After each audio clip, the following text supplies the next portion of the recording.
والصلاة والسلام على سيد الأنبياء والمرسلين أما بعد فأعوذ بالله من الشيطان الرجيم بسم الله الرحمن الرحيم الصلاة والسلام عليك يا سيدي يا رسول الله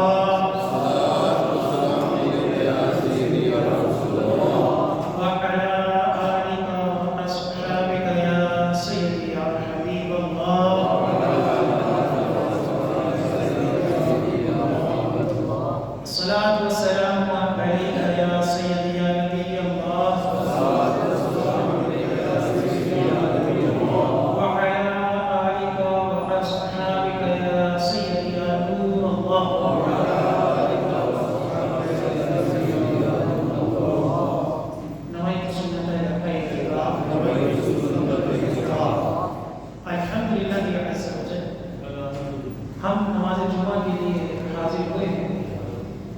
دعا ہے کہ اللہ تعالی ہماری اس ادنا سی حاضری کو اپنی بلند بارگاہ میں قبول منظور فرمائے، اور جو کچھ اس جمعے میں بیان ہوگا اسے سننے کی، سمجھنے کی، اس کے اوپر عمل پیدا ہونے کی اور مجھے صحیح طرح بیان کرنے کی توفیق عطا فرمائے. الحمدللہ حج کا سیزن شروع ہو چکا ہے. خوش نصیب حج کی تیاریوں میں ہیں اور کئی اس وقت حرم پاک میں بھی پہنچ چکے ہیں. حج کے فضائل، طریقے، اس کے اوپر تو آپ نے کئی بیانات سنے ہوں گے. اس دور میں حج کے ساتھ ساتھ عقائد کی حفاظت بھی بہت ضروری ہے. کئی لوگ اچھے بھلے یہاں سے جاتے ہیں اور جب واپس آتے ہیں تو کئی وہ نئی باتیں سیکھ آتے ہیں. وہ یہ سمجھتے ہیں کہ جو کچھ سعودیہ میں ہو رہا ہے وہی شاید دین ہے. آج اس موضوع کے اوپر میرا بیان ہے، وہ ہے حج اور مقدس مقامات. کہ ایک حاجی جو ہوتا ہے وہ جب یہاں سے جاتا ہے تو اپنے دل میں نبی پاک صلی اللہ علیہ وآلہ وسلم کی، صحابہ کرام کی، اہل بیت کی محبت کو لے کر جاتا ہے. اور یہ ایک حاجی حج کے ساتھ ساتھ یہ بھی تمنا رکھتا ہے کہ میں ان مقامات کی زیارت کروں جہاں میرے آقا علیہ السلام کے قدم مبارک پڑے. میں ان گھروں کی بھی زیارت کروں جس گھروں میں عظیم ہستی ہیں، صحابہ کرام رہے ہیں، اور میں وہاں جا کر دعا مانگوں، غار ہرا دیکھوں، غار ثور دیکھوں، دیگر مقدس تاریخی عمارات، مساجد، ان کی زیارت کروں جن کی تاریخ ہم اپنی کتابوں میں پڑھتے ہیں. لیکن بدقسمتی یہ ہے کہ کئی مقدس مقامات کو شرک قرار دیتے ہوئے، شرک کا اڈا قرار دیتے ہوئے نہ صرف ختم کیا بلکہ اس کے اوپر سختی سے پابندی لگا دی. اور کئی ایسے مقامات ہیں جو ان کی پہنچ سے باہر ہیں کہ ان کو ختم نہیں کر سکتے، تو ان کے اوپر انہوں نے مختلف ڈیوٹیاں لگا دی. مقام ابراہیم جس میں حضرت ابراہیم علیہ السلام کے پاؤں مبارک کے نشان ہیں، اور اس پتھر کی تاریخ یہ ہے کہ جیسے جیسے خانہ کعبہ کی دیواریں اونچی ہوتی تھی وہ پتھر خود بخود اونچا ہو جاتا، اور اس نے اپنے اندر حضرت ابراہیم علیہ السلام کے قدم مبارک کا نقش جو تھا وہ محفوظ کر دیا. اور اللہ تعالیٰ نے اس پتھر کے قریب ہونے پر نماز کو افضل قرار دے دیا کہ طواف کے بعد جتنا بندہ مقام ابراہیم کے قریب ہو کر 2 نفل پڑھے اتنا ہی افضل ہے. اب اس کو تو وہاں سے ہٹا نہیں سکتے تھے، تو وہاں ایک مولوی کھڑا ہوتا جو جس کا کام یہی ہوتا ہے کہ وہ شرک کہے گا، شرک کہ اس پتھر کو چھوؤ نہ، اس پتھر کو ہاتھ نہ لگاؤ. حالانکہ اس پتھر کو چھونا کئی ہستیوں سے ثابت ہے، مستحب قرار دیا گیا. اسی طرح غار ہرا ہے، مسلمان جاتے ہیں، دیکھتے ہیں کہ ہمارے پیارے آقا صلی اللہ علیہ وسلم غار ہرا میں کس طرح جاتے تھے، کیا اس کی شیپ تھی، کس طرح عبادت ہوتی تھی، کون سا مقام تھا. تصویروں میں تو دیکھتے ہیں، حقیقت میں دیکھنے کا ایک اپنا مزہ ہے. اس کے نیچے بھی یہ لکھا ہوا ہے کہ یہ کوئی حیثیت نہیں رکھتی، یہ یہاں جانا غیر مشروع ہے، شریعت نے اس کو کوئی نہیں قرار دیا. اس طرح کی اردو میں، انگلش میں تحریریں جو ہیں وہ وہاں بھی لکھی ہوئی ہیں. اور بھی کئی مقامات ہیں جس کے اوپر میں انشاءاللہ آج کلام کروں گا کہ ہمیں شریعت اس حوالے سے کیا کہتی ہے. در حقیقت تاریخ سے ایک قوم ایسی ہمیشہ رہی ہے جس کو خارجی کہا جاتا ہے. یہ خارجی قوم جو ہے یہ شروع سے ہی برکات سے، بزرگوں کے ادب سے محروم رہی ہے. اور سعودیہ کے حوالے سے تاریخ لکھنے والوں نے دلائل کے ساتھ، بلکہ مکہ مدینہ کے ترکی کے مفتیان کرام نے بھی یہ ثابت کیا ہے کہ یہ ابن عبد الوہاب اور اس کے ماننے والے یہ خارجی ہی ہے. اب سب سے پہلے میں آپ کو ایک روایت پیش کرتا ہوں مجموع زوائد کی صحیح سے بات ہے. وہ روایت یہ ہے کہ حضرت ابو طفیل رضی اللہ تعالیٰ عنہ سے مروی ہے کہ نبی کریم صلی اللہ علیہ وسلم کے صحابہ میں سے ایک صحابی اپنے بیٹے کو لے کر نبی کریم صلی اللہ علیہ وسلم کی بارگاہ میں حاضر ہوئے. تو آپ علیہ السلام نے اس بچے کی پیشانی سے اس کو پکڑا اور راوی جو حضرت طفیل تھے وہ اشارہ کر کے کہتے تھے کہ اس طرح انگلی کے ساتھ، یعنی انگلی کے ساتھ اس کی پیشانی کو پکڑا. پھر ان کے لیے دعا کی. تو صحابی کے بیٹے کی پیشانی کے اس حصے پر جہاں آقا علیہ السلام نے اپنا ہاتھ پھیرا تھا ایک بال اگ آیا. صحابی کا بیٹا تھا، آقا علیہ السلام کی بارگاہ میں صحابی اس کو لے کر حاضر ہوئے. آقا علیہ السلام نے پیشانی کے اوپر، یعنی یہاں جہاں بال سے تھوڑا نیچے کر کے ہاتھ مبارک کو پھیرا تو وہ جو بال تھا وہ پیشانی کے اوپر ایک اگ آیا. اب کیا ہوا کہ وہ بال جو تھا وہ جب اگ آیا تو عقیدت کی جاتی تھی، اس کو برکت سمجھا جاتا تھا. صحابہ کرام تو آقا علیہ السلام کی مقامات پر، آقا علیہ السلام کی جس حصے پر کوئی چیز مس ہوئی ہو اس کا ادب کرتے تھے. تو صحابی کے بیٹے کے اوپر جب یہ پیشانی پر بال اگ آیا اس کو اچھا سمجھا جاتا تھا. لوگ خوش ہوتے تھے کہ یار یہ وہ بال مبارک ہے جو آقا علیہ السلام کے ہاتھ پھیرنے سے نکلا ہے. اب ہوا یہ بدقسمتی سے، جیسا کہ میں نے پہلے بھی کہا ہے کہ یہ فرقہ واریت آج کی پیدائش نہیں ہے، یہ صحابہ کرام سے شروع ہوئی. حضرت علی کو شہید کرنے والے خارجی تھے جو اپنے آپ کو سب سے بڑا توحید پرست قرار دیتے تھے اور حضرت علی کو معاذ اللہ مشرک کہتے تھے. اب وہ بیٹا، صحابی کا بیٹا جس کی پیشانی کو سرکار نے چھوا تھا، وہ بندہ جو تھا وہ خارجی ہو گیا. صحابی کا بیٹا تھا، بال مبارک آقا کے ہاتھ پھیرنے پر اگا ہوا تھا.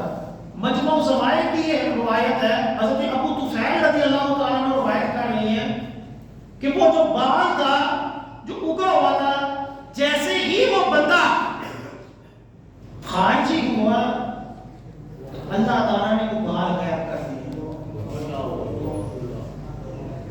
وہ بال غائب ہو گئے. کیوں؟ بدعقیدہ ہو گئے کہ جو خارجی تھے وہ تو بزرگوں کا ادب ہی نہیں کرتے تھے، حضرت علی کا معاذ اللہ ادب نہیں کرتے تھے.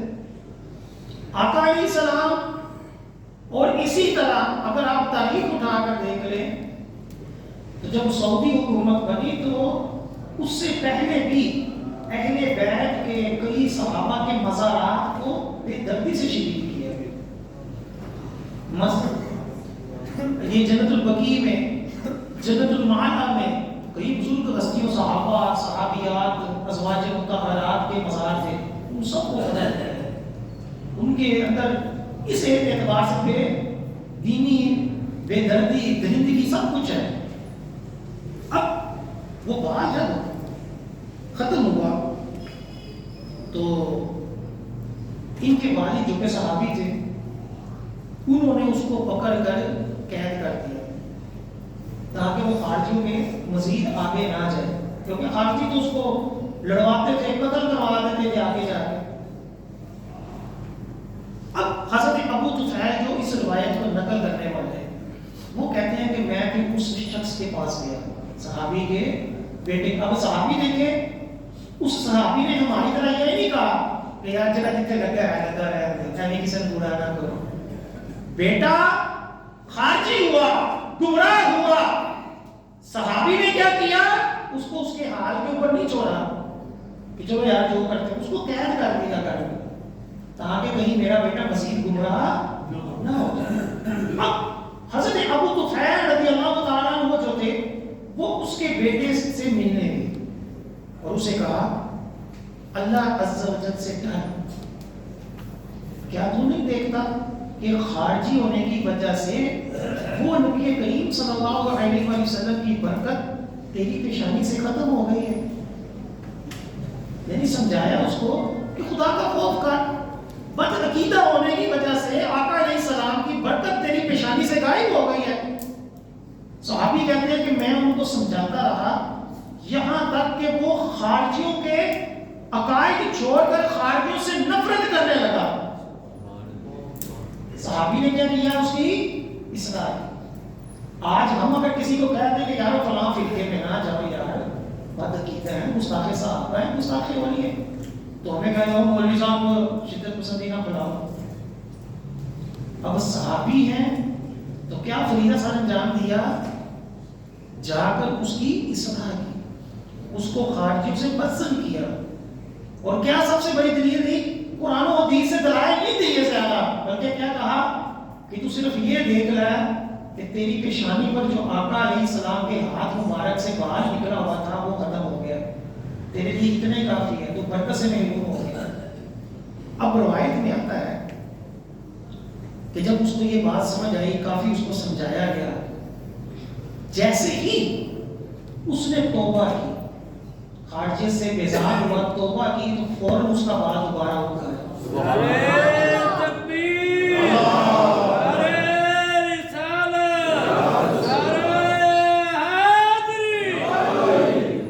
یہ روایت امام طبرانی نے بھی نقل کی، مجموع الزوائد جلد نمبر 10 صفحہ نمبر 487 کے اندر یہ روایت جو ہے یہ موجود ہے۔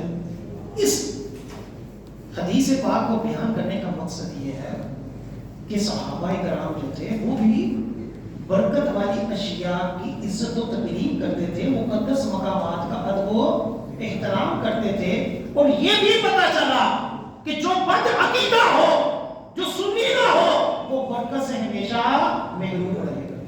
برکت کس کے حصے آئی؟ الحمدللہ اہل سنت کے حصے میں ہے۔ الحمدللہ ہم مزارات سے بھی برکت لیتے ہیں، ہم روزہ رسول سے بھی برکت لیتے ہیں، ہم سبز گنبد سے بھی برکت لیتے ہیں، ہم سرکار صلی اللہ علیہ وسلم کا جہاں پاؤں پڑ گیا وہاں سے بھی برکت لیتے ہیں، اولیاء کرام کے جہاں چلے ہوئے ہم وہاں سے بھی برکت لیتے ہیں۔ نعرہ تکبیر، نعرہ رسالت، اللہ تعالیٰ نے قرآن پاک میں ارشاد فرمایا یا ایھا الذین آمنوا لا تحلوا شعائر اللہ، اے ایمان والو اللہ کی نشانیوں کو حلال نہ ٹھہراؤ۔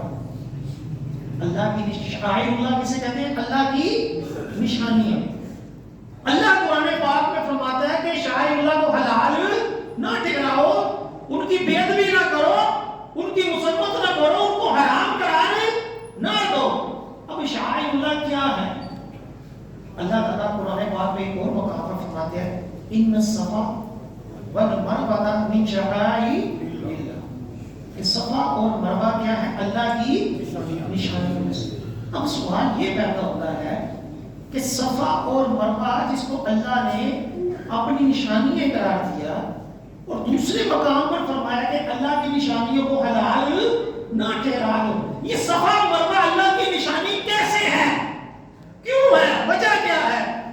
اس کے بارے میں دور مختار کے اندر بڑا پیارا لکھا ہوا ہے۔ فرماتے ہیں کہ صفا اس لیے کہا جاتا ہے کہ اس پر حضرت آدم علیہ السلام بیٹھے.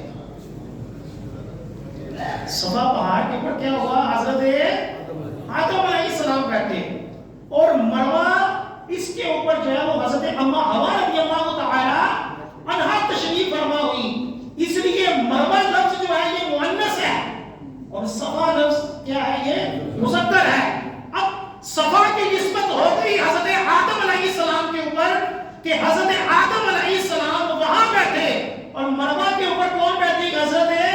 حضرت حوا رضی اللہ تعالی عنہا. وہ مروہ پہاڑ بھی اللہ کی نشانیوں میں سے ایک نشانی ہو گیا اور اس کے درمیان باقی حضرت ہاجرہ ہر حاجی کے اوپر وہ بھی نازل ہو گیا.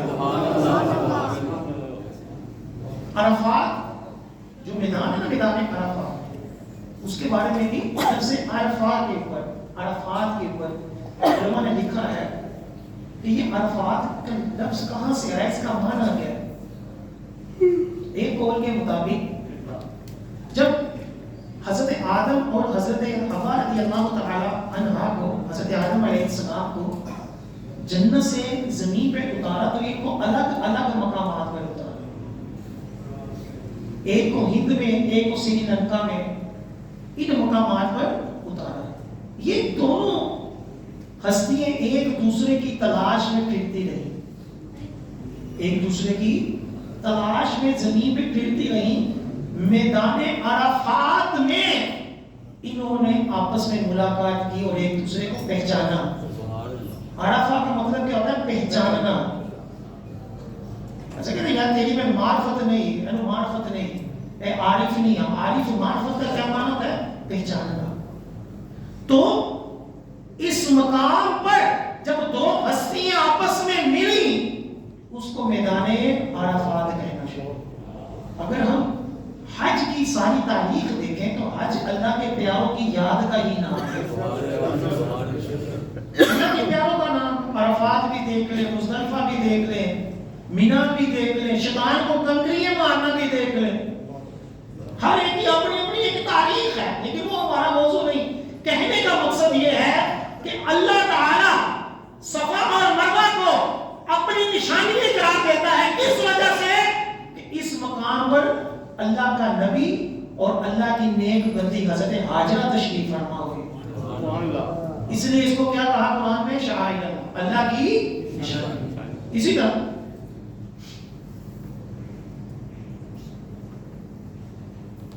تفسیر روح البیان کے اندر لکھا ہے کہ قرآن پاک میں سورہ کہف کہ جو اصحاب کہف تھے وہ 100 سال تک سوئے رہے.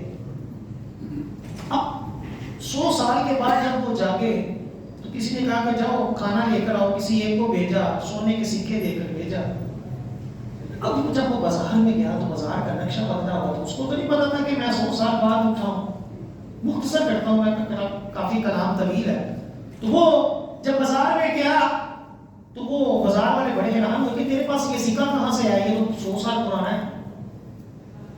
وہ بات کھولتے کھولتے جو لوگ تھے وہ جب اصحاب کہف کو دیکھنے آئے تو وہ حیران ہو گئے کہ یار یہ 100 سال سوئے رہے ہیں.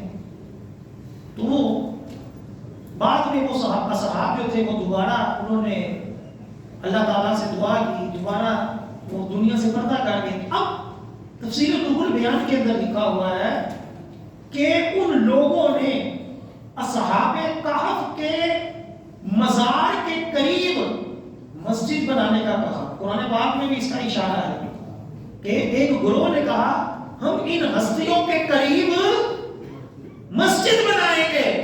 اور تفسیر روح البیان میں لکھا ہوا کہ انہوں نے مسجد بنائی اور ہر سال لوگ ان صحابہ کہف کے مزار کی زیارت کو آتے تھے. یعنی یہ آج کے دور میں نہیں، پچھلی صدیوں میں بھی انسانی فطرت رہی ہے کہ وہ بزرگ ہستیوں اور مقدس مقامات کی کیا کرتی تھی؟ وہ زیارت کرتی تھی، وہاں سے فیض لیتی تھی، وہاں سے دعائیں مانگتی تھی. یہ آج کا مسئلہ نہیں ہے جس کو شرک کہہ دیا جائے یا بدعت کہہ دیا جائے. اسی طرح احادیث کے اندر بھی مقدس مقامات کی زیارت کرنا، اس سے فیض لینا یہ ثابت ہے. چنانچہ صحیح بخاری کی حدیث پاک ہے، حضرت اتبان رضی اللہ تعالی عنہ جو ہے وہ صحابی تھے. آپ صلی اللہ علیہ وسلم کی بارگاہ میں حاضر ہوئے اور عرض کی یا رسول اللہ صلی اللہ علیہ وسلم میری نظر کمزور ہو گئی اور اپنی قوم کو نماز پڑھاتا ہوں. جب بارش ہوتی ہے اور وہ وادی جو میرے اور ان کے درمیان ہے وہ بہنا شروع ہو جاتا تو میرا مسجد آنا جو ہے وہ ممکن نہیں ہوتا کہ میں ان کو نماز پڑھا سکوں. نظر بھی کمزور ہے, بارش بھی ہے, پانی بھی ہے. یا رسول اللہ صلی اللہ علیہ وسلم میں چاہتا ہوں کہ آپ میرے پاس تشریف لائیں, میرے گھر میں نماز پڑھا دیں تاکہ میں اس جگہ کو جائے نماز بنا لوں. یہ بخاری شریف کی حدیث ہے کہ صحابی رسول ہیں, جلد نمبر 1 ہے, صفحہ نمبر 92. وہ صحابی کیا کہہ رہے ہیں کہ آپ کیا کریں, میرے گھر میں آ جائیں, اگر میں جماعت سے نماز نہ پڑھا سکوں تو کم از کم میرے لیے اتنا ہی کافی ہو کہ میں اسی جگہ میں نماز پڑھ رہا ہوں جہاں سرکار نے نماز پڑھی. نعرہ تکبیر, نعرہ رسالت, نعرہ حیدری. حضرت نبی کریم صلی اللہ علیہ وسلم نے فرمایا کہ ٹھیک ہے میں نماز پڑھاؤں گا.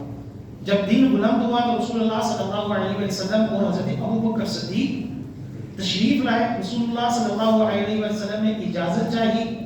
حضرت اتبان کہتے میں نے اجازت دی, آپ بیٹھے نہیں یہاں تک کہ گھر میں داخل ہو گئے اور جون سی جگہ میں چاہتا تھا کہ وہاں نماز پڑھاؤں, آقا کی کو میں نے کہا کہ یہاں میں چاہتا ہوں, تو آقا علیہ السلام جو تھے وہاں کھڑے ہوئے, تکبیر کہی, پھر ہم کھڑے ہوئے, آپ نے ہماری صف بنوائی اور رکعتیں پڑھائیں, پھر آپ نے سلام پھیر دیا. حضرت اتبان فرماتے ہیں ہم نے آپ صلی اللہ علیہ وسلم کو رکنے کی گزارش کی لیکن آپ جو تھے آپ نہیں رکے اور گوشت اور گارے آٹے کا مکس کھانا آپ کی بارگاہ میں پیش کیا تو آپ تھوڑا سا وہ کھانا کھا گئے. یعنی آقا علیہ السلام نے سارے کام چھوڑ کر سب سے پہلے اس مقام کو مقدس بنایا کہ جو صحابی رسول چاہتے تھے کہ میرے اس گھر میں آ کر اس جگہ پر سرکار صلی اللہ علیہ وسلم کیا کہیں نماز پڑھا دیں تاکہ میں اس کو اپنی جائے نماز بنا کر فیض حاصل کر سکوں. اب آقا علیہ السلام نے فرمایا کہ یہ کیا کر رہے ہو, اس طرح نہیں برکتیں لیتے بس اللہ سے مانگو, اللہ سے جو کچھ نہیں. آقا علیہ السلام نے اس مقام کو بابرکت بنایا. اسی طرح ایک صحابیہ جو تھی اس نے دیکھا کہ آقا علیہ السلام نے اس کے گھر سے اس کی جو مشک تھی پانی والی اس کو منہ لگا کر پانی پیا, تو جس حصے پر آقا علیہ السلام کا منہ مبارک لگا تھا صحابیہ نے اتنا حصہ کاٹ کر اپنے پاس رکھ لیا کہ یہ وہ حصہ ہے جس میں کہ کیا ہوا ہے نبی کریم صلی اللہ علیہ وسلم کا ہونٹ مبارک لگ گیا. تو برکت کے طور پر انہوں نے کیا کیا وہ اپنے پاس رکھ لیا, وہ بھی صحیح حدیثوں سے ثابت ہے. اسی طرح حضرت ابن عمر صحابی رسول ہے. حضرت علامہ قاضی ایاز بہت بڑے عالم دین ہے, ان کی کتاب بھی مشہور ہے الشفاء شریف. اس کے اندر جلد نمبر 2 صفحہ نمبر 70 کے اندر وہ لکھتے ہیں, وہ فرماتے ہیں کہ حضرت عبداللہ بن عمر رضی اللہ تعالیٰ کو منبر پر حضور صلی اللہ علیہ وسلم کے بیٹھنے کی جگہ پر, صحابی رسول ہیں, آقا علیہ السلام جس جگہ منبر پر بیٹھتے تھے بیٹھنے کی جگہ پر اپنا ہاتھ رکھتے, پھر اس ہاتھ کو اپنے چہرے کے اوپر پھیرتے تھے. یعنی آقا علیہ السلام منبر پر جس جگہ بیٹھتے تھے اس کے اوپر ہاتھ پھیر کر اور اپنے جسم پر پھیرتے تھے. آج تسی جا کے میں جو ہاتھ پھیر کے اپنے سینے نہ لاؤ تو تم مشرک نہ قرار دیتے میں نے دھکے دے کر اس کو باہر نکال دیتے. مسجد کے تقدس کا بھی خیال نہیں. مقام ابراہیم کو اگر کوئی بندہ چھونے کی کوشش کرے تو اس وقت بھی شرک کہہ دیا جاتا ہے. حالانکہ صحابی رسول کون, حضرت عمر فاروق کے شہزادے عظیم صحابی, وہ سرکار کے روضہ مبارک پر جہاں سرکار بیٹھتے تھے وہاں ہاتھ پھیر کر اس کو اپنے جسم سے مسح کرتے تھے. یہ روایت کتابوں میں موجود ہے, میں نے آپ کو صفحہ نمبر بھی بتایا. اسی طرح مزید آگے چلتے ہیں. علامہ عینی رحمۃ اللہ علیہ شارح بخاری ہیں، بہت بڑے بزرگ ہیں، 855 ہجری کے بزرگ ہیں، وہ لکھتے ہیں کہ صالحین کے ہاتھ پاؤں اور مقدس مقامات کو تبرک کی نیت سے چومنا مستحب عمل ہے۔ یہ کہتے ہیں کہ بڑے دنیا میں 100 سال اندر نواں فرقہ، ہمارا نیا فرقہ نہیں ہے، ہم وہی اہل سنت ہے جو صحابہ سے چلے آ رہے ہیں۔ ہمارا کوئی بھی عقیدہ ایسا نہیں کہ کوئی بندہ مائی کا لال قرآن و حدیث کی روشنی میں اس کو شرک قرار دے دے یا بدعت قرار دے، نہیں۔ 855 ہجری کے بزرگ علامہ عینی، بہت بڑے محدث فقیہ، بخاری شریف کے شارح، وہ کیا لکھتے ہیں؟ وہ لکھتے ہیں بزرگ کو یہ ہاتھ چومنا اور مقدس مقامات کو چھونا، اس کو چومنا، اس سے برکت لینا، یہ کیا ہے؟ یہ مستحب عمل ہے۔ پھر فرماتے ہیں حضرت ابو ہریرہ رضی اللہ تعالیٰ عنہ نے حضرت امام حسن رضی اللہ تعالیٰ عنہ سے کہا جسم کا وہ حصہ دکھائیے جس کو رسول اللہ صلی اللہ علیہ وسلم نے چوما ہو، تو حضرت امام حسن نے اپنی ناف مبارک دکھائی، تو حضرت ابو ہریرہ رضی اللہ تعالیٰ عنہ نے امام حسن کی ناف کو چوما۔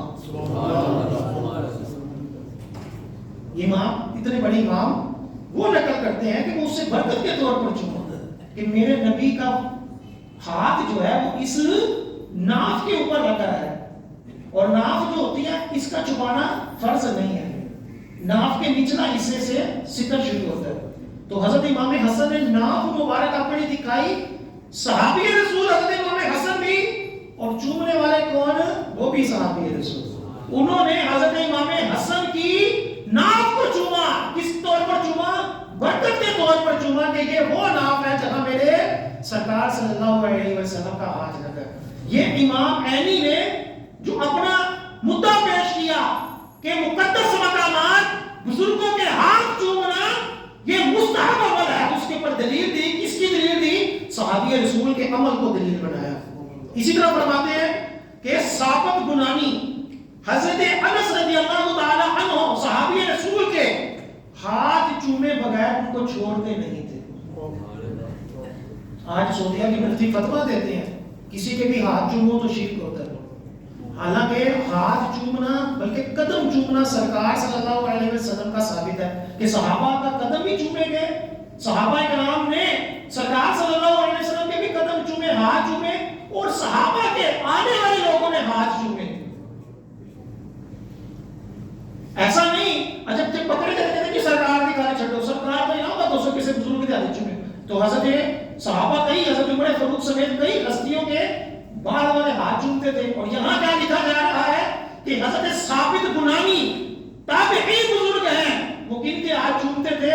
حضرت انس رضی اللہ تعالیٰ عنہ جب بھی ملتے صحابی رسول کے ہاتھ چومے بغیر ان کو جانے نہیں دیتے۔ نعرہ تکبیر، نعرہ رسالت، نعرہ حیدری۔ اب علامہ عینی لکھتے ہیں کہ حضرت ثابت بنانی حضرت انس رضی اللہ تعالیٰ عنہ کے ہاتھ کیوں چومتے تھے؟ آگے لکھتے ہیں کہ جب بھی وہ ملتے ان کے ہاتھ چومتے اور کہتے تھے کہ ان ہاتھوں نے سرکار کو چھوا ہے، سبحان اللہ، سبحان اللہ، میں اس لیے ان ہاتھوں کو چومتا ہوں۔ یہ واضح دلیل ہے کہ بزرگ ہستیوں کے ہاتھ چومنا، مقدس مقامات کو چھونا، اس کا بوسہ لینا جو ہے یہ کیا ہے؟ یہ مستحب عمل ہے، اس میں کوئی حرج نہیں ہے۔ اسی طرح ایک اور روایت ہے تاریخ دمشق کی، علامہ ابن عساکر بہت بڑے محدث ہیں، ہر فرقے والا ان کو مانتا ہے، ان کی روایتوں کو، ان کی جگہ کو، سب کو نقل کرتا ہے۔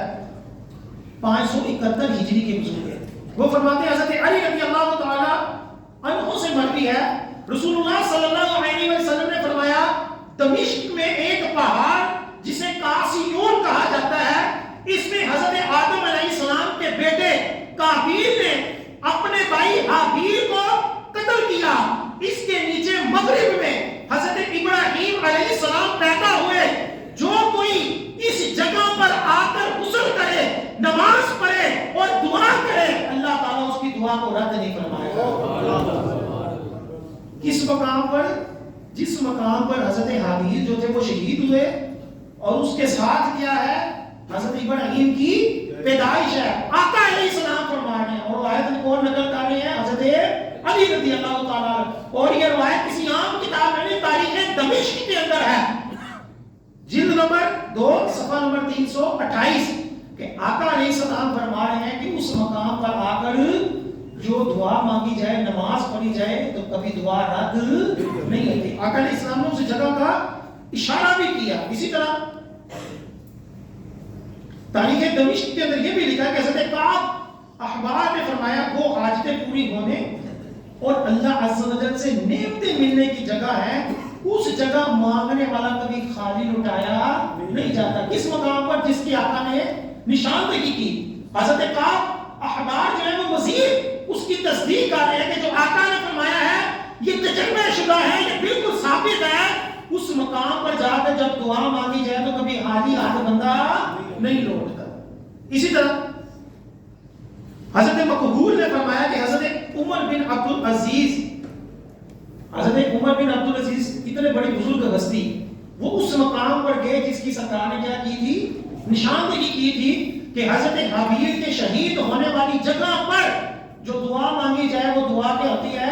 قبول ہوتی ہے۔ تاریخ دمشق کے اندر ہی جلد نمبر 2 صفحہ نمبر 331 اور 32 کے اندر حضرت عمر بن عبد العزیز کا واقعہ لکھا ہے کہ ان کے دور میں بارش نہیں ہو رہی تھی، تو یہ اس مقام پر گئے اور وہاں جا کر دعا کی تو اللہ تعالیٰ نے بارش عطا فرما دے۔ ایک اور تاریخ دمشق کے اندر مزید لکھا ہے جلد نمبر 2 صفحہ نمبر 334 کہ احمد بن کثیر نے فرمایا کہ میں اس پہاڑ پر آ کر حضرت حابیل کے خون والے مقام پر کھڑے ہو کر حج، جہاد، بیت المقدس کی زیارت اور وہاں نماز پڑھنے کی دعا کی کہ یا اللہ مجھے حج کی بھی سعادت مل جائے، بیت المقدس میں نماز پڑھنے کی بھی سعادت مل جائے، مجھے جہاد کی بھی توفیق ہو جائے۔ کہتے ہیں میں نے اس خون والے مقام پر کھڑے ہو کر جس کے بارے میں حدیث پاک میں نشاندہی کی تھی میں نے دعا مانگی۔ کہتے ہیں اللہ عز و جل نے میری دعا قبول فرمائی۔ میں نے نبی کریم صلی اللہ علیہ وسلم کو، حضرت ابوبکر صدیق کو، حضرت عمر فاروق کو اور حضرت حابیل کو خواب میں دیکھا تو میں نے عرض کی حضرت حابیل سے آپ کو اللہ وحدہ لا شریک کی قسم، آپ کو حضرت آدم علیہ السلام کا واسطہ دیتا ہوں، کیا یہ آپ ہی کا خون ہے جو لوگوں میں مشہور ہے کہ آپ کا جو خون اس لگا ہوا ہے وہاں، آپ کو خدا کی قسم صحیح صحیح بتائیے گا اس پتھر پر، اس مقام پر جو خون لگا ہوا ہے یہ آپ ہی کا لگا ہوا ہے؟ تو حضرت حابیل نے جواب دیا اللہ عز و جل کی قسم یہ میرا خون ہے، اللہ عز و جل نے لوگوں کی نشانیوں کے لیے اسے بنایا۔ میں نے اللہ عز و جل سے دعا کی اے میرے والد آدم، میری والدہ حوا اور اس نبی مصطفیٰ امی کے رب، میرے اس خون کو ہر نبی اور صدیق کے لیے فریاد رس بنا دے، اور جو اس جگہ دعا مانگے اے مولا اس کی دعا کو قبول فرما۔ تو اللہ عز و جل نے میری دعا کو قبول فرمایا کہ صحابہ کرام، تابعین، بزرگان دین یہ بھی مقدس مقامات کے اوپر جا کر یوں جو تھے وہ دعائیں مانگتے تھے اور برکتیں لیتے تھے۔ آقا علیہ السلام جس جگہ پر گئے ہوتے تھے اس جگہ پر جاتے تھے، وہاں زیارت کرتے تھے۔ یہ سارا کچھ لکھا ہے، بلکہ جتنی بھی حج کے موضوع کے اوپر کتابیں لکھی ہیں، جتنی بھی کتابیں لکھی ہیں، ملا علی قاری نے لکھی ہے، دیگر اشفا وغیرہ دیگر کتابیں، اس کے اندر واضح لکھا ہوا ہے کہ حاجی جو ہے جب حج کر لے سرکار کے روزے پر جائے تو ہر اس جگہ پر جائے جس کو سرکار سے نسبت ہے، اس جگہ کی کیا کرے، وہ زیارت کرے، جنت البقیع کی زیارت کرے، حضرت سلمان فارسی کے باغ اور دیگر مقامات جو صحابہ کے ساتھ وابستہ ہیں، جن کی یادیں وابستہ ہیں، ان مقامات پر جائے۔ اور یہ جانا کیا ہے، یہ مستحب ہے، بلکہ فرمایا کہ وہاں جا کر جو دعا مانگی جائے وہ دعا بھی پوری ہوتی ہے۔ لیکن بدقسمتی ہے کہ کثیر مقامات کہ جہاں لوگ جاتے تھے، برکتیں لیتے تھے، نہ صرف ان کو ختم کیا بلکہ کئی ایسی مقامات ہیں جہاں سے خوشبو ہی نہیں جاتی تھی۔ ان کو خوشبو کو دور کرنے کے لیے جو قدرتی طور پر خوشبودار تھا اس کے اندر بدبو ڈالی گئی تاکہ لوگ نہ یہاں آئے۔ اب احد پہاڑ جس کے بارے میں سرکار نے فرمایا یہ ہم سے محبت کرتا ہے اور ہم ان سے محبت کرتے ہیں، اس پہاڑ کے اندر جہاں سرکار نے کہا جاتا ہے کہ جا کر جنگ کے دوران تھوڑا سا ٹیک لگائی تھی تو اس جگہ پر بھی نشان تھا، خوشبو آتی تھی، وہاں پلستر کر دیا تاکہ کوئی یہاں نہ آئے۔ حضرت آمینہ رضی اللہ تعالی عنہا کے مزار پر خوشبو آتی تھی اور لوگ اس کی زیارت کو جاتے تھے، دعائیں مانگتے تھے۔ اس مزار کو بم مار کر نہ صرف شہید کیا، وہاں ڈیزل پھینک دیا تاکہ بدبو آتی رہے۔ یہ اور بھی بڑی تاریخ ہے، یہاں تک کہ جبل ابی قبیس یہ تمام پہاڑوں کا مین پہاڑ ہے، ام الجبال بھی کہا جاتا ہے، پہاڑوں کی ماں ہے۔ اس پہاڑ کے اوپر کھڑے ہو کر حضرت ابراہیم علیہ السلام نے لوگوں کو حج کی دعوت دی تھی، قیامت تک آنے والے لوگوں کو حج کی کیا کی تھی؟ دعوت دی تھی۔ اور اس مقام پر ایک تاریخی مسجد بھی تھی، مسجد بلال اس کو کہا جاتا تھا، اور لوگ اسی پہاڑ پر کھڑے ہو کر صحابہ اس سے پہلی ہستیاں اس پہاڑ پر کھڑے ہو کر نئے مہینے کے چاند کو دیکھتے تھے۔ لیکن آج اس پہاڑ کو ختم کر کر وہاں بادشاہ کا محل بنا دیا۔ اب بندہ بتائے اتنا تاریخی، اتنا برکت والا مقام جہاں حضرت ابراہیم کھڑے ہوئے ہوں اور قیامت تک لوگوں کو آنے کے لیے حج کی دعوت دی ہو، وہاں بادشاہ کا محل زیادہ ضروری تھا کہ مسجد زیادہ ضروری تھی؟ آقا علیہ السلام کی ولادت جس جگہ ہوئی وہاں ترکیوں نے مسجد بنا دی تاکہ لوگ یہاں برکت لیں، نماز پڑھ کر اور زیادہ برکت لیں۔ انہوں نے اس مسجد کو ختم کر کر اس کو لائبریری بنا دیا اور اس کو بھی تالا لگا دیا کہ یہاں لوگ آئے نا۔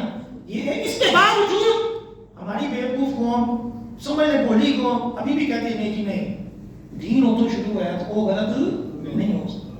اتنی تاریخی مسجدیں ہیں، ان کی میرے پاس ایک لسٹ ہے، مقدس مقامات کی لسٹ ہے کہ جو اتنے تاریخی تھے اور وہاں مسجدیں تھیں باقاعدہ، ان مسجدوں کو بھی شہید کر دیے تاکہ لوگ یہاں برکت کے طور پر آئیں۔ اب دلیل بھی ہوتی ہے نا، ہر بندے کے پاس گھما پھرا کر ڈنگی چنگی کوئی بھی دلیل ہوتی ہے۔ اب دلیل یہ دی جاتی ہے بخاری شریف کی کہ بیت رضوان جس جگہ پر ہوئی کہ جب خانہ کعبہ کی عمرے کے لیے آقا علیہ السلام اور صحابہ کرام جو تھے وہ لشکر لے کر آئے، تو اب اس مقام پر جہاں بیعت ہوئی تھی کہ ہم جہاد کریں گے، اپنی جانوں کی پرواہ نہیں کریں گے، تو اس مقام پر جہاں آقا علیہ السلام کے ساتھ بیعت ہوئی وہ ایک درخت کے نیچے مقام تھا، ایک درخت کے نیچے مقام تھا۔ تو حضرت عمر فاروق رضی اللہ تعالیٰ عنہ نے اس درخت کو کٹوا دیا تھا۔ یہ بخاری شریف کی روایت پیش کی جاتی ہے۔ اس سے یہ استدلال کیا جاتا ہے کہ کسی بھی مقدس مقام کو شہید کرنا یہ حضرت عمر فاروق سے ثابت ہے تاکہ لوگ اس کو شرک کا اڈا نہ بنا لیں۔ اس دلیل کو پیش کر کر مقدس مقامات کو شرک کے اڈے اور اس کو ختم کرنے کی دلیل بنایا جاتا ہے، حالانکہ روایت پوری یوں نہیں ہے، روایت پوری یوں نہیں ہے۔ روایت یوں تھی کہ پہلی بات ہے کہ وہ روایت ہی ضعیف ہے، دوسری بات یہ ہے کہ حضرت عمر فاروق یہ کہتے تھے کہ یہ ہمیں نہیں یاد کہ وہ درخت کون سا ہے، تو یہ لوگوں نے اپنے پاس کون سا درخت ایسا خاص کر لیا کہ یہ وہ درخت ہے، یعنی وہ درخت کنفرم نہیں تھا کہ کون سا ہے، اور لوگ وہاں جا کر عقیدت سے دعائیں مانگتے تھے، برکت لیتے تھے۔ تو حضرت عمر فاروق رضی اللہ تعالیٰ عنہ نے اس لیے اس درخت کو کٹوایا کہ یہ درخت ہی کنفرم نہیں ہے، یہ نہیں کہا کہ اس مقام پر یہی کنفرم ہے، بلکہ روایتوں کے اندر واضح صراحت ہے، محدثین نے اس حدیث پاک کے تحت یہی لکھا ہے کہ ایک تو یہ روایت ضعیف ہے، دوسرا یہ کہ حضرت عمر فاروق خود کہتے تھے کہ تمہیں کیسے یاد رہا جب ہمیں نہیں یاد رہا کہ درخت کون سا تھا۔ اس وجہ سے کہ شبہ تھا کہ کنفرم نہیں تھا کہ یہ درخت کون سا ہے، اس لیے حضرت عمر فاروق نے اس درخت کو کیا کیا، وہ کٹوا دیا تاکہ لوگ کسی غلط درخت کے پاس جا کر وہ برکت لینے کی ذہن نہ بنا لیں۔ اب اس کے اوپر ایک سوال یہ بھی آتا ہے کہ حضرت عمر فاروق رضی اللہ تعالیٰ عنہ نے جب وہ درخت کٹوایا اس لیے کٹوایا کہ لوگ وہاں آ کر برکت لیتے تھے، اور جو لوگ آنے والے تھے وہ کون تھے؟ ظاہری بات ہے وہ بھی تو صحابہ اور تابعین ہی تھے نا، کہ جو اس مقام پر آ کر برکت لیتے تھے جس مقام پر حضرت محمد مصطفیٰ صلی اللہ علیہ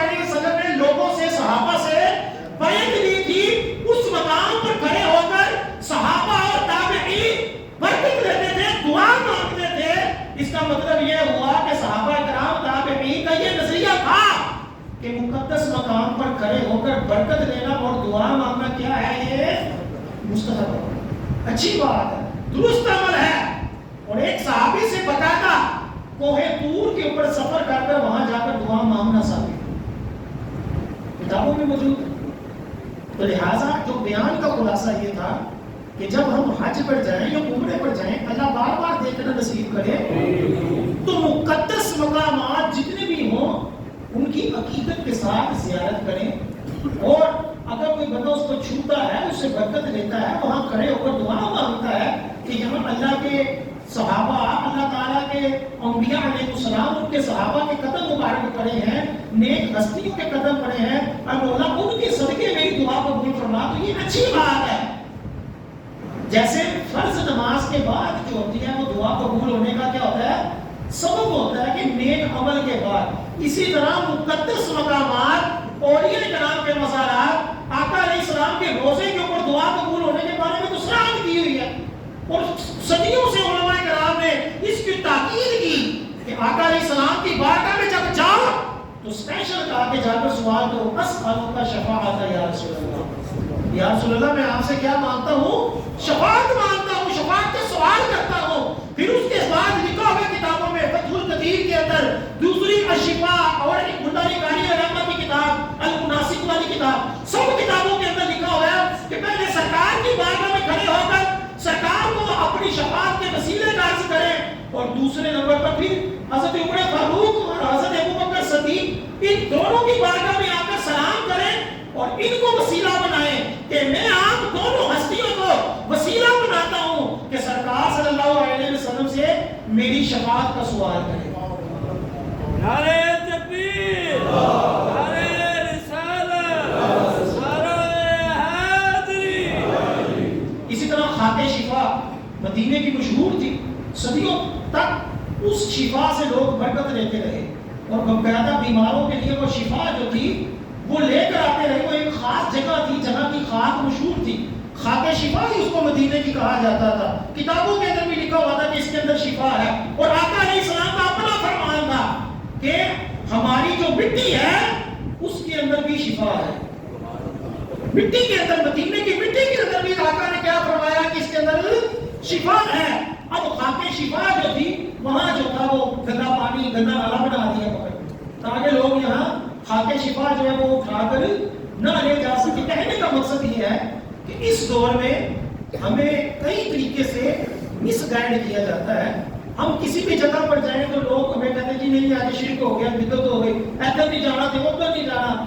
میں اپنا واقعہ سناتا ہوں کہ مدینے کے اندر جو ہوتا ہے نا وہ زیارتوں کروانے والا، وہ بدعقیدہ شخص تھا۔